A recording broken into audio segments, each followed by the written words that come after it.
Sam Harris é bacharel em filosofia pela Universidade de Stanford, além de PhD em neurociência pela Universidade da Califórnia. É autor de vários livros, alguns deles publicados aqui no Brasil, como A Paisagem Moral e Despertar. É palestrante e apresenta seu podcast Making Sense, onde aborda temas que exploram a natureza da mente humana, religião, neurociência, filosofia, política e inteligência artificial. O trecho que você verá a seguir foi extraído de um dos últimos episódios do Making Sense, onde Sam Harris nos brinda com um maravilhoso relato da sua última experiência psicodélica quando consumiu 5 gramas desidratadas de psilocibina cubensis na mais absoluta escuridão e solitude. Essa é a conhecida dosagem heróica recomendada pelo saudoso Terence McKenna para os psiconautas mais intrépidos. O link para esse episódio completo está na descrição. Sam Harris não é neófito dessa prática de exploração da consciência. Suas experiências com enteógenos em sua juventude são conhecidas do seu público e o capítulo final do seu livro Despertar, que por sinal é excelente, é inteiramente dedicado à prática e à neurociência psicodélica. Essa foi a sua primeira trip depois de 24 anos de afastamento. Acompanhe.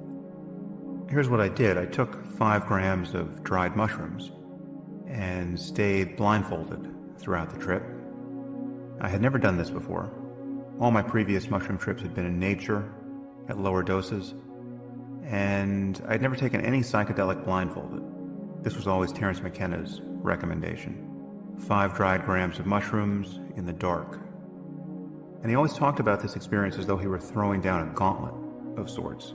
He would say things like, if you really think you have an interest in the nature of mind, if you really have the courage of your convictions, well then just take 5 grams of mushrooms in the dark, and you'll see how much you didn't know.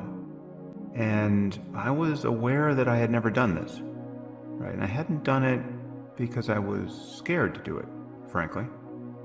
It really was a kind of failure of nerve. I'd been hearing Terence talk about this since the early 90s. And I'd had several bad trips on LSD and even on mushrooms at lower doses that had given me cause for concern. I'd had wonderful experiences on both those compounds as well, but the possibility of losing one's mind and of not getting it back feels real after a bad trip, even if it remains statistically unlikely. But after 25 years, I recognize that I'm at a different point in my life, and I had this nagging feeling that there was something for me to learn here. And it must be said that my wife Annika was strongly encouraging me to do this. She was really insistent that I do it. And so, as one does, I put it on the calendar. Now, as I discussed with Roland, there was one experience with psychedelics I had never had, which is often reported by people who take psilocybin at higher doses, as well as DMT, and that is the encounter with something that seems to have a mind of its own. And I was interested to have that experience. And unlike the LSD experiences I remember from my youth, there was a sense of being guided deeper across this landscape of mind by something. I thought about this as the mushroom itself. Now, of course, I'd been primed to think along these lines by listening to Terence McKenna rave about these things for many years. But there's no denying that there were parts of the experience that felt like an encounter with something other than my own mind. Now, to be clear, I'm not drawing any ontological conclusions from that. I'm just reporting the character of the experience. As I said, I was blindfolded throughout the trip. So, at first, it's like being locked in a dark closet.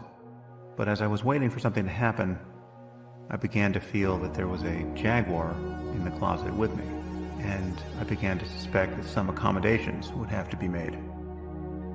Now, unlike the DMT report that Roland and I laughed about in this podcast, I wasn't raped by a jaguar, but I can't say we're entirely on platonic terms either.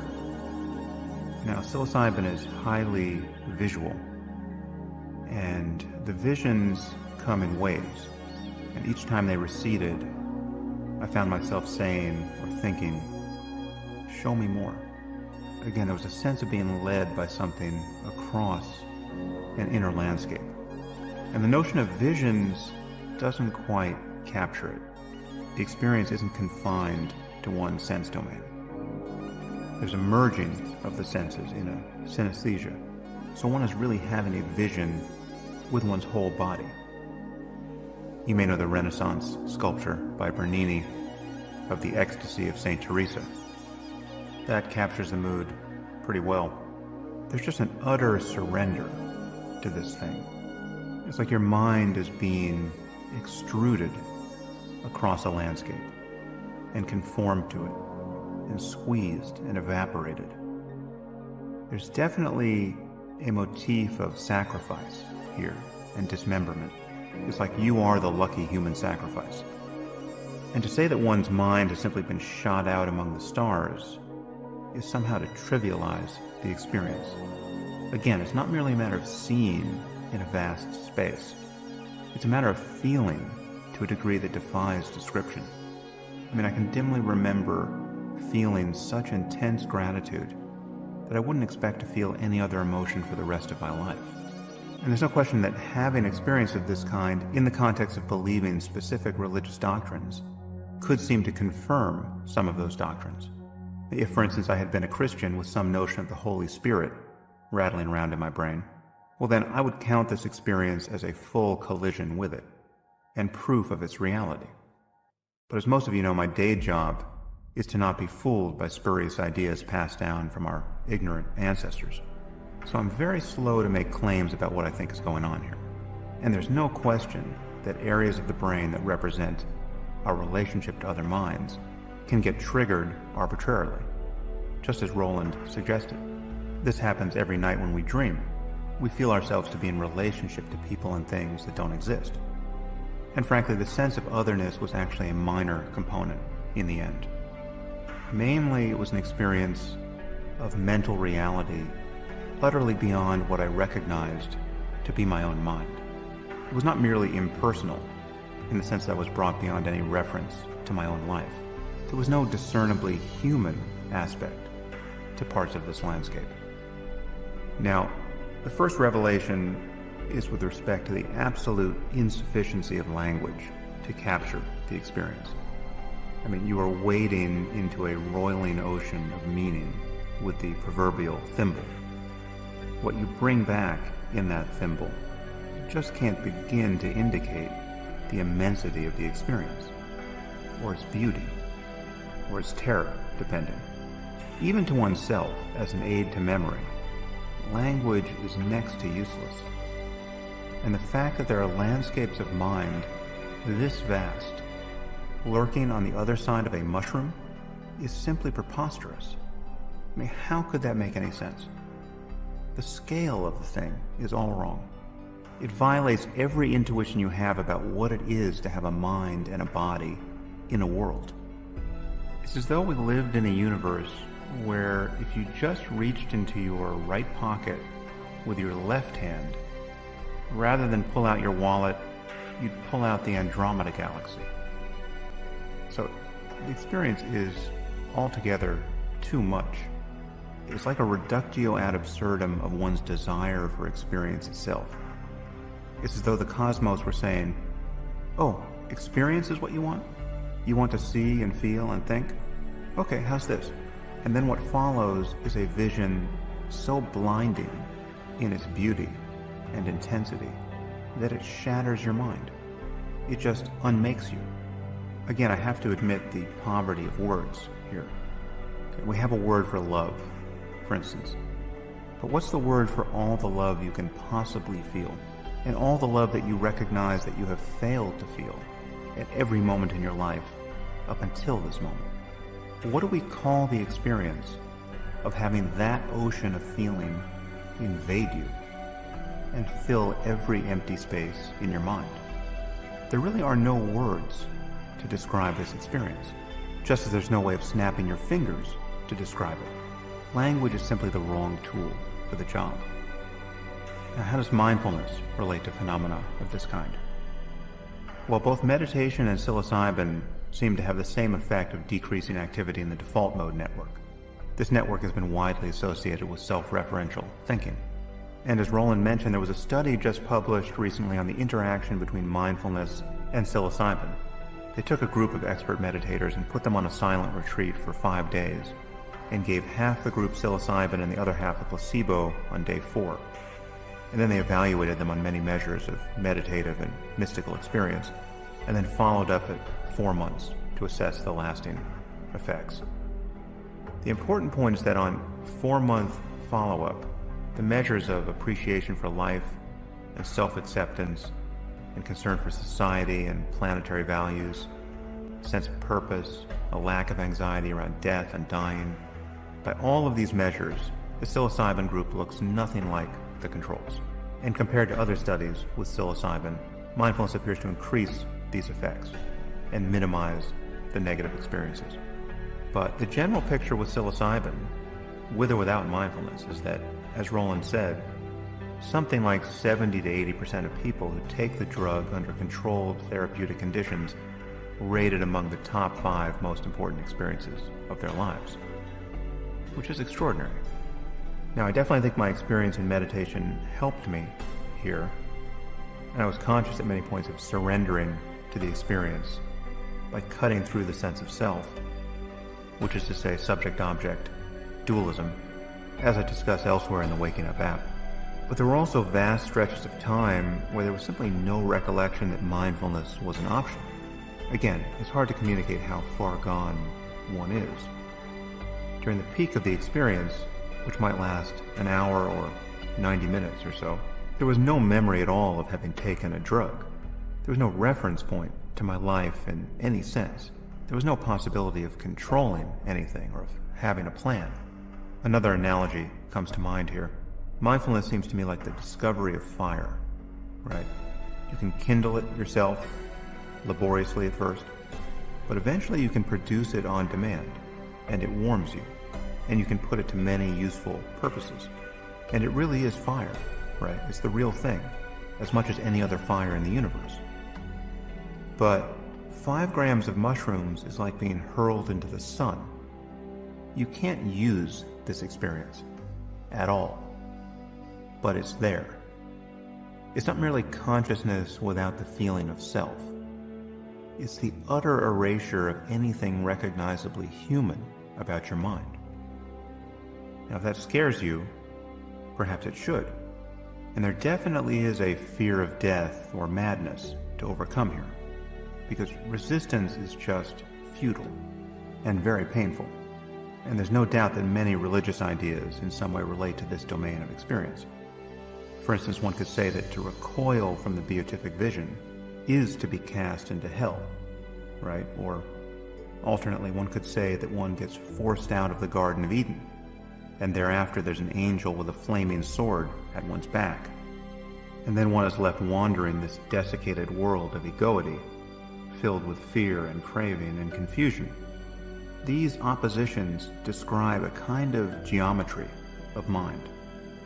And the way out of hell is simply to surrender all resistance, to recognize that consciousness itself, at its core, is imperturbable. Being itself is intrinsically free of its apparent changes. But it's true that realizing this, with a Category 5 hurricane of eschatology bearing down on you, is easier said than done. Now, what kept me sane, again, was gratitude and dropping the self and remaining open to experience, and good intentions. Really, I think love is the ballast you want in your ship's hold as you set out over the abyss. Now, this isn't to say that the experience might not have gone some other way for me, or that it couldn't go some other way in the future, because I think there is something about the initial trajectory of the launch that seems to matter. And in this case, my mind seemed totally permeated with feelings of gratitude and love and awe as the experience was achieving its peak intensity. The return to normal waking consciousness was a little shaky. To stick with the rocket analogy, there definitely was a sense that my vehicle might break up on re-entry. The first experience that is analogous to actually slamming down into the atmosphere of Earth is the surprising recollection that you've taken a drug, right? You've forgotten that. And this entails the realization that you are someone who was so far gone on drugs that you had no memory you had taken a drug in the first place. And although I'm not a clinician, it seemed easy enough to diagnose myself as psychotic at that point. And then, of course, the door to unpleasant thoughts immediately opens. You had such a good life, and now you've gone and ruined your mind on drugs. How are you going to explain this to your wife, that she's now married to a madman? But again, one is bouncing off the atmosphere here.